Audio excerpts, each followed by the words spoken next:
আওয়ামী লীগ নিষিদ্ধ হয়ে ভারত যেহেতু বেজার হবেন, সেই ক্ষেত্রে বিএনপিও মনে করতে পারে হয়তোবা ভারত রাজি হবে না, খুশি হবে না। সুতরাং আওয়ামী নিষিদ্ধে ভারতকে খুশি করার জন্যও তারা আওয়ামী লীগ নিষিদ্ধে এই প্রশ্নে একমত হয়তোবা হচ্ছেন না। আজকে আওয়ামী লীগ নিষিদ্ধের প্রশ্নে বাংলাদেশের সবগুলো দল ঐকমত হলেও আমরা দেখতে পাচ্ছি বিএনপি এখন পর্যন্ত এই বিষয়ে তারা ঐকমত হয়নি।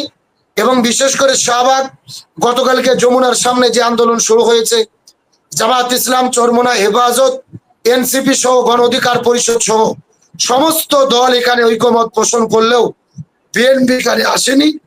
এই ব্যাপারে তারা সহমত পোষণ করেনি। আপনি বারবার প্রশ্ন করেছিলেন এই ব্যাপারে কি কারণ থাকতে পারে। আসলে বিএনপি কেন আসেনি, তাদের অজুহাতটা কি, বা কেন তারা আসতে চাচ্ছেন না, এই ব্যাপারে পরিষ্কার বক্তব্য বিএনপির দল থেকে তারাই ভালো দিতে পারবেন। তবে আমাকে যদি আপনি প্রশ্ন করেন, আমি মনে করি বিএনপি এখানে না আসার পেছনে দুইটি কারণ থাকতে পারে। একটি কারণ হতে পারে তারা চিন্তা করেছেন আজকে আওয়ামী লীগকে নিষিদ্ধ করা হচ্ছে, হয়তো আগামীতে আমরা ক্ষমতায় গেলে বা আমাদের দলের নেতা কর্মী হয়তোবা আমরা এমন কিছু কাজ করব, ভবিষ্যতে যদি আমরাও আবার নিষিদ্ধ হই তাহলে আমরা বিপদে পড়তে পারি, এমন একটা ধারণা তাদের থাকতে পারে। আর দুই নম্বর আরো একটি বিষয় এখানে কাজ করতে পারে, যেহেতু আমাদের পার্শ্ববর্তী দেশ ভারত যেভাবে আমাদের দেশের উপরে আধিপত্য বিস্তার করেছেন এবং গত 16 বছরের স্বৈরাচার ফ্যাসিস্ট আওয়ামী লীগের মাধ্যমে আমাদের দেশটাকে যেভাবে জিম্মি করে রেখেছিলেন এবং তাদের প্রদেশ করে স্বৈরাচার হাসিনাকে কর্মচারী বানিয়ে যেভাবে হাসিনাকে দিয়ে তাদের স্বার্থ উদ্ধার করেছিলেন, আজকেও কিন্তু বাংলাদেশ স্বৈরাচার হাসিনা পালিয়ে গেছেন, ওই ভারতের আধিপত্য একেবারে পরিপূর্ণভাবে মুক্ত নয়।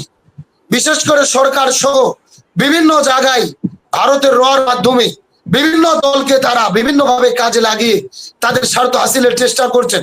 সুতরাং আওয়ামী লীগ নিষিদ্ধ হয়ে ভারত যেহেতু বেজার হবেন, সেই ক্ষেত্রে বিএনপিও মনে করতে পারে হয়তোবা ভারত রাজি হবে না, খুশি হবে না। সুতরাং আওয়ামী নিষিদ্ধে ভারতকে খুশি করার জন্যও তারা আওয়ামী লীগ নিষিদ্ধে এই প্রশ্নে একমত হয়তোবা হচ্ছেন না। এটাও একটা কারণ হতে পারে। সরাসরি যে এই কারণে এটা আমি তা বলছি না, এটাও একটা কারণ হতে পারে। তবে আমি মনে করি বর্তমানে যেই জনমত তৈরি হয়েছে, বাংলাদেশের সমস্ত দলমত নির্বিশেষে আওয়ামী ফ্যাসিস্ট নিষিদ্ধ ঐকমত হয়েছে। এখন যদি বিএনপি এই দাবিতে ঐকমত না হয়, আমি মনে করি বিএনপি সবচেয়ে বড় ভুল করবেন এবং এই সিদ্ধান্তে যদি একমত না হন তাহলে এটা বিএনপির ভুল হবে বলে আমি মনে করি। এখন বিএনপির অবস্থান থেকে বিএনপি বিভিন্ন নেতৃবৃন্দ যেই বক্তব্য দিচ্ছেন, আমি কিছুক্ষণ আগে দেখলাম বিএনপির একজন বড় নেতা মঈন খান বলেছেন যে ফ্যাসিস্ট আওয়ামী লীগ নিষিদ্ধ হবে কিনা এটা জনগণ সিদ্ধান্ত নেবে। ওই নেতার কাছে আমার প্রশ্ন, তাহলে শাহবাগের চত্বরে এই যে যমুনার সামনে যে লক্ষ জনতা রাজপথে নেমে আওয়ামী লীগের নিষিদ্ধ চাচ্ছে, আমি বিএনপির নেতাকে প্রশ্ন করতে চাই, শাহবাগের রাজপথে যারা নেমেছে তারা কি দেশের জনগণ নয়? আপনারা কি তাদেরকে জনগণ মনে করেন না? নাকি বিএনপির পক্ষে যারা আছে শুধু তারাই জনগণ আর অন্যান্য দলের পক্ষে যারা আছে তারা জনগণ নয়?